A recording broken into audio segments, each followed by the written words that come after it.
में एनएट की जो एक कंडीशन थी, औद्योगिक, वाणिज्य और रहिवासी बेल्ट में, industrial, commercial end residential area में, इन्हें तो रद्द था, लेकिन एक सनद चाहिए थी, जो सनद यानी पूरे दोबारा लेने की प्रक्रिया करने का एक वहां पर नियम था।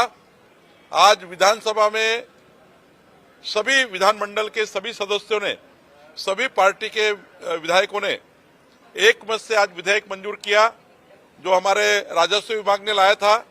इस विधेयक से अब ये हुआ है कि आपको अभी हर साल एनए का पैसा भरने की जरूरत नहीं, वन टाइम प्रीमियम ओनली भरना होगा। अब कोई भी एडीओ, तहसीलदार के पास जाने की जरूरत नहीं। बीपीएमएस में डायरेक्ट आपने प्रीमियम भर दिया कि आपका सारा एनए सनद सारा रद्द हो गया।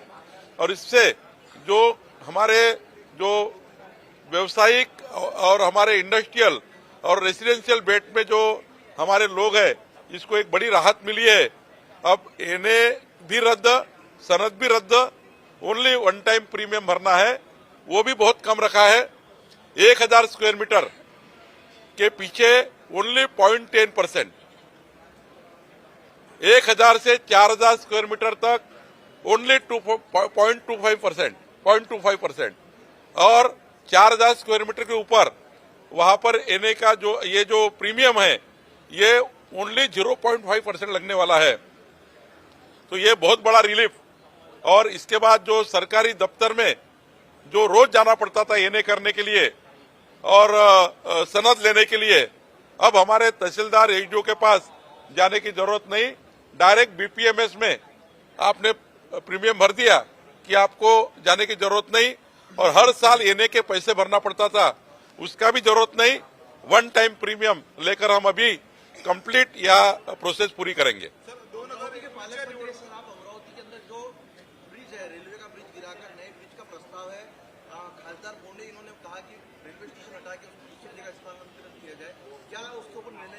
देखिए, पहले तो वो ब्रिज कैसा चालू करे, उसके लिए महारेल ने एक प्रपोजल किया है, उसको स्ट्रेंथनिंग करने का, और महारेल ने उसका एस्टीमेट बनाया है। पहले तो हमें वो ब्रिज चालू करना है। वहां पर जो एक आज रिपोर्ट है कि वो ब्रिज चालू नहीं कर सकते, वहां पर दुर्घटना हो सकती है, गिर सकता है। तो महारेल ने इसके ऊपर काम किया है, वो उसको स्ट्रेंथनिंग करने का प्रस्ताव दे रहे हैं। और साथ साथ में इसको नया ब्रिज बनाने का भी प्रपोजल, परसों माननीय मुख्यमंत्री जी बैठक लेने वाले हैं 12 तारीख को।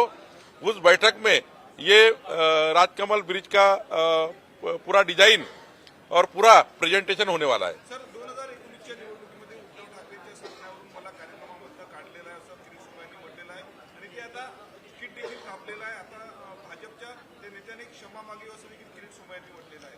नाही, मला किरीट सोमय्याजी कुठल्या संदर्भाने बोलले एकदा मला तपासून घेता येईल, किंवा आज मी त्यांच्याशी बोलेल आणि मग सविस्तर प्रतिक्रिया देईल।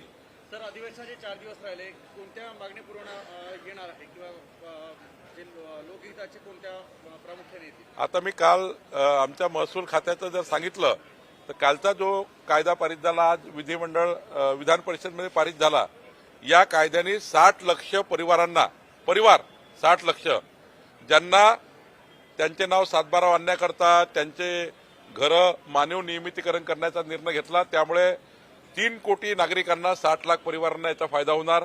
आज जे आम्ही एनए आणि सनदची अट काढून टाकली, याबद्दल आपल्या सर्वांना फायदा होणार की आपले जे त्या ठिकाणी एनएचं प्रतिवर्षी ज्यांना अकृषक भरावं लागतं टॅक्स, तो टॅक्स आता रद्द करून टाकलेला आहे। वन टाइम प्रीमियर करून ते करता येतं। त्यामुळं हे जे लोकाभिमुख आमचं सरकार, देवेंद्र फडणवीसजीचं सरकार, लोकाभिमुख, पारदर्शी आणि गतिमान सरकार म्हणून जे आम्ही काम करतो आहे, आणि मोठ्या प्रमाणावर आमच्या सर्व खात्यामध्ये या ठिकाणी लोकप्रिय निर्णय, जनतेला पाहिजे असलेले निर्णय आम्ही करतो आहे। आणि या अधिवेशनातनं शेतकऱ्यांना खास करून 32,000 कोटी रुपयाचं जे पुरवणी मागणी आम्ही दिली आहे, या पुरवणी मागण्यातनं जे काही त्या ठिकाणी शेतकऱ्याचं नुकसान झालं, पायाभूत सुविधाचं नुकसान झालं, अचानक आमच्या महाराष्ट्र आपत्ती आली, जी पूरहानीची आपत्ती होती, त्या आपत्तीमध्ये सापडलेल्या शेतकऱ्यांना 32,000 कोटी रुपये देण्याचाही पुरवणी मागण्या या ठिकाणी झाल्या। मोठ्या प्रमाणावर पुरवणी मागण्याच्या माध्यमातून जे जे महत्वाचे प्रकल्प राज्याचे होते तेही पूर्ण करण्याचा निर्णय झाला. विदर्भातल्या शेतकऱ्यांना त्या ठिकाणी ज्या महत्वाचे, जसं अमरावतीमध्ये, एकट्या अमरावतीमध्ये 1100 कोटी रुपये शेतकऱ्यांना त्या ठिकाणी नुकसान भरपाई द्यायची आहे, तो निर्णय आपण झाला.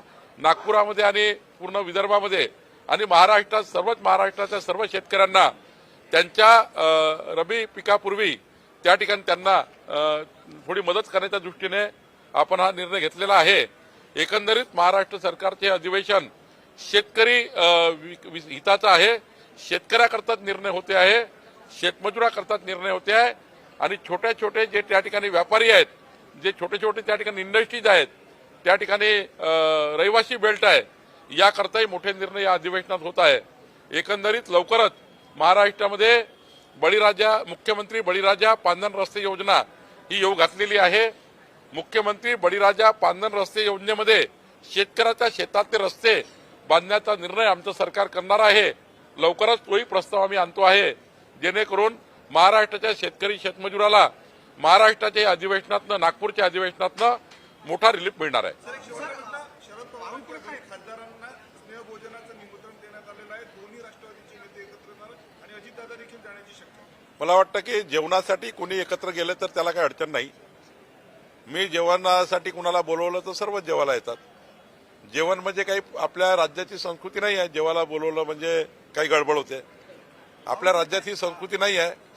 जेवण करायला कुणी कुणाला बोलू शकतं, त्यामुळं त्याचा वेगळा अर्थ काढू नका. शेतकऱ्याच्या हिताचं काम महाराष्ट्र सरकार करत आहे आणि खूपच छान काम करत आहे. परंतु बच्चू कडू यांनी आंदोलन केलं की 7/12 शेतकऱ्यांच्या कोरा व्हायला हवा आणि तुम्ही त्यांना वचन दिलेलं आहे. त्यांनी आपलं माघार घेतली आहे आंदोलनातून. काय दिलेल्या वचनाची पूर्तता होईल का? समिती अहवाल माननीय देवेंद्र फडणवीसजींनी राज्यातल्या शेतकऱ्यांना, गरजू शेतकऱ्यांना कर्जमाफीचा फायदा व्हावा याकरता प्रवीण परदेशी समिती नेमली आहे. 30 जून 2026 पर्यंत संपूर्ण अहवाल येणार आहे. आमचं सरकार धनदांडग्या लोकांना कुठलीही कर्जमाफी करणार नाही. बंगला, गाडी घोडा, फार्म हाऊस, गावात शेतात घरं बांधले, त्यांनी कर्ज उचललं आहे. मोठे मोठे त्या ठिकाणी फार्मर्स आहेत, त्यांना कर्जमाफीची गरज नाही.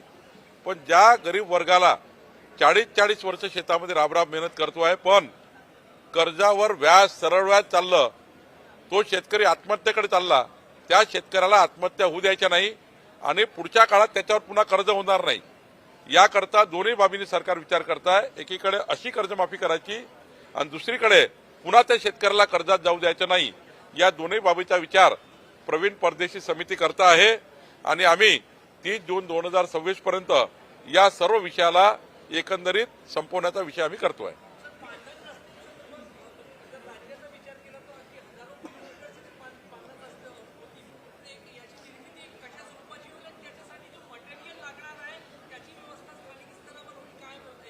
मुख्यमंत्री बळीराजा पांदन रस्ते योजनेचं निवेदन मी सभागृहात करणार आहे, उद्या करणार आहे. पण त्या ठिकाणी हे महत्वाचं आहे की मुख्यमंत्री बळीराजा पांदन योजनेमध्ये वेगळं बजेट हेड, ज्याप्रमाणे बाकी योजनाचं आहे, वेगळं बजेट हेड आम्ही महाराष्ट्र सरकारचं काढणार आहोत. महाराष्ट्र सरकारकडनं बजेट घेणार आहोत. साधारण 15 लाख रुपये प्रति किलोमीटर रस्त्याला खर्च येणार आहे. जे काही स्वामित्व शुल्क आहे ते आम्ही माफ करणार आहोत. जे काही पांदन रस्ते अतिक्रमण त्या ठिकाणी आहेत ते काढायसाठी पोलीस बंदोबस्त मोफत राहणार आहे, मोजणी मोफत होणार आहे. आमदाराच्या अध्यक्षतेखाली समिती तयार होऊन त्या ठिकाणी या पांदन रस्त्याचं संपूर्ण नियोजन आम्ही करणार आहोत आणि पुढच्या 4 वर्षामध्ये शेतकऱ्याच्या पांदन रस्त्याचं संपूर्ण प्लॅनिंग करून शेतकऱ्याच्या पांदन रस्त्याला क्रमांक टाकून, जसं VR ODRला नंबर असतात, नॅशनल हायवेला क्रमांक असतात, तसे पांदन रस्त्याला आम्ही आता क्रमांक टाकणार आहोत आणि त्या क्रमांकाला लागणारा पैसा महाराष्ट्र सरकार देईल. वेगवेगळ्या 13 स्त्रोत्र पैशाचे आहे. म्हणजे या पांदन रस्ते बांधकामाकरता 13 स्त्रोताचा निधी येणार आहे. आम्ही सर्व स्त्रोत्र या ठिकाणी दिलेले आहे. DPC दिला आहे, मायनिंग दिला आहे, राज्याचं बजेट हेड दिला आहे. एवढं आमदार फंडातही पांदन रस्ते बांधता येईल असा आम्ही निर्णय करतो आहे. त्यामुळे 13-14 बजेट हेड याकरता ओपन केलेलं आहे. एकंदरीत आम्ही महाराष्ट्राच्या जनतेला शब्द दिला होता की महाराष्ट्राचं सरकार, देवेंद्र फडणवीसचं सरकार शेतकऱ्यांना पांदन रस्त्याची योजना आम्ही आणू.